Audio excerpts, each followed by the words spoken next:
This is a horror podcast. This episode is called The Boring Sleepy. There will be a quiz at the end. Pause the podcast to write down your answers and then check them against mine. I'll post the correct answers on my social media account. It started with yawns. Not the normal kind you do when you've had a long day. These yawns were heavy. They stuck in your chest, dragged at your bones, and left you feeling as though your very blood was becoming thick and slow. I remember the first time I saw it happen. Mrs.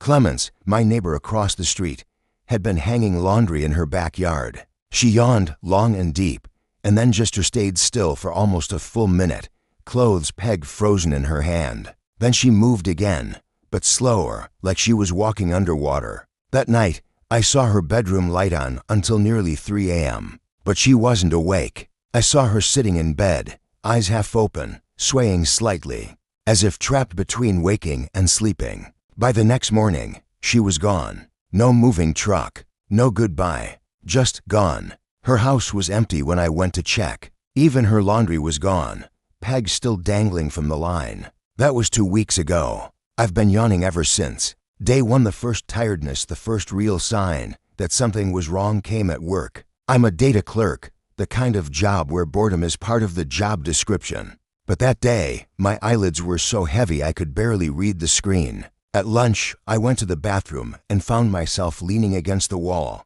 sliding slowly toward the floor, unable to remember how long I'd been standing there. That night, I set my alarm for 7 a.m. and fell into bed. I woke at 11:45 p.m. Not the next morning, that same night. My room was pitch black except for the orange glow of the streetlight filtering through my blinds. I sat up, confused, my body buzzing with a strange low hum. And then I heard it, breathing, slow, wet, and impossibly close. But I was alone. Day 2, the dull voices. The second day, I noticed the voices. Not whispers exactly, more like a droning, monotone murmur, as though 1,000 people were reading grocery lists in unison. It was always faint, always just out of clarity. I couldn't tell if it was coming from the walls, from outside, or from inside my head. When I mentioned it to Alex at work, he laughed and said, "You just need more sleep, man."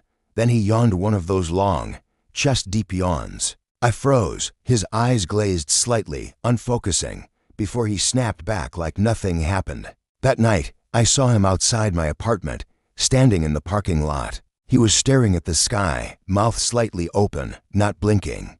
I called his name. He didn't answer. His head twitched once, twice, and then slowly turned toward me. His eyes were black, not dark brown black, like they'd been filled in with ink. Day 3, the boring sleepy. By the third day, the voices weren't faint anymore. They were louder in the evenings, and I could finally make out some of the words. They weren't grocery lists.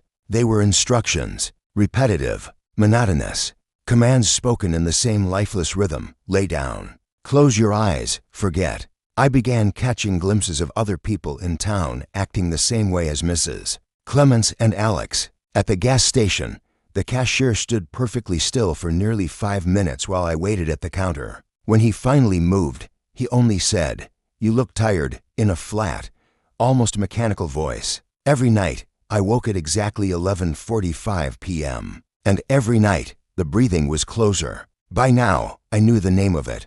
It wasn't something I read in a book or heard in a warning. The words simply arrived in my head, like they'd always been there. The boring sleepy. It wasn't just tiredness. It was a sickness, a spreading thing. Day 5, no one escapes. On the 5th day, I stopped going to work. Not that it mattered. Half the town had already stopped showing up anywhere. The streets were quiet except for the occasional slow shuffle of someone drifting past, eyes black, head tilted slightly as if listening to something I couldn't hear. Well, something they couldn't hear the way I could. The voices were screaming now, but not in panic. They screamed like a teacher yelling at a lazy student, forcing them to learn. And they wanted me to join. That night, I nailed my bedroom door shut. I set up a camera to record myself sleeping. When I checked the footage in the morning, I almost broke my laptop.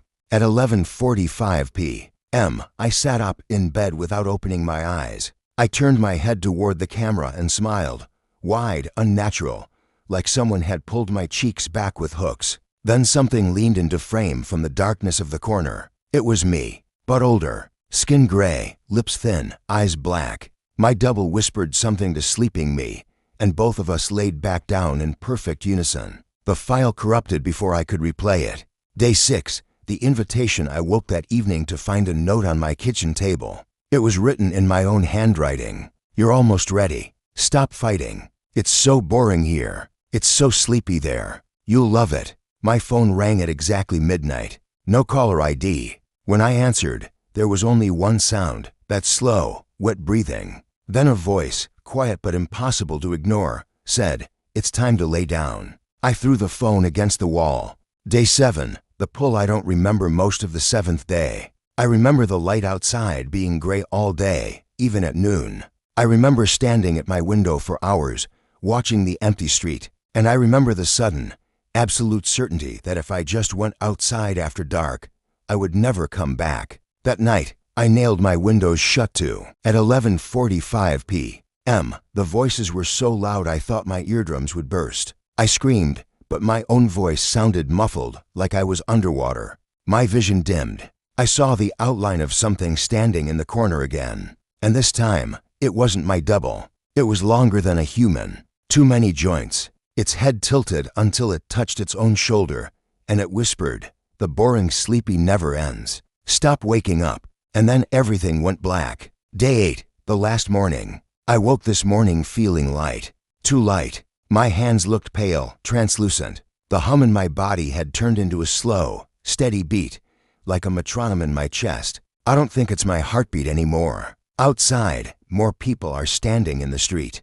All of them are swaying slightly, eyes closed. Every few seconds, one of them yawns. I can feel it now. The pull. The relief that waits if I just rest. The temptation to join them, to stand there until I'm nothing but another empty figure in the road. I know I won't last another night. I can already hear the breathing again, even though it's only noon. If anyone finds this, leave town.